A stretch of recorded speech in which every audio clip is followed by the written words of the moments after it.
Hello viewers, 4DIYers here with another video for everyone.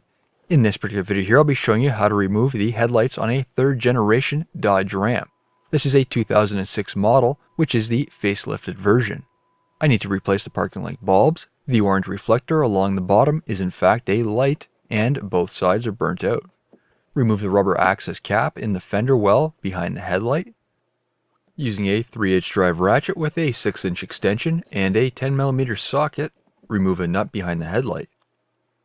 Open the hood, and using a ratchet again, remove the two 10mm bolts next to the headlight behind the grille. Mine are kind of stuck into place, and you may have the same issue. I found the tab on the fender side to have a little groove worn into it, making the removal a little harder. You can use a nylon trim tool to help it out. Jiggling the headlight back and forth seems to help a bit as well. Here you can see the various lights in the rear. These are typically a 1/4 turn twist to remove the bulbs and replace as needed. Reassembly is in reverse of removal. Push the light into place, make sure all those tabs around are aligned. You'll know it's seated correctly when the space between the headlight and fender is consistent. Then reinstall the bolts along the grille side.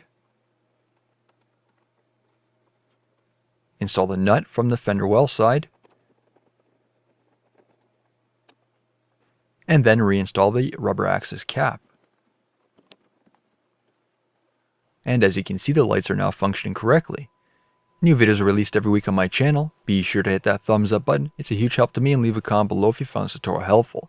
Don't forget to follow my social media pages such as Facebook, Twitter, and Instagram to keep up to date with my latest projects. And if you're not a subscriber, be sure to hit that subscribe button. Thank you for watching.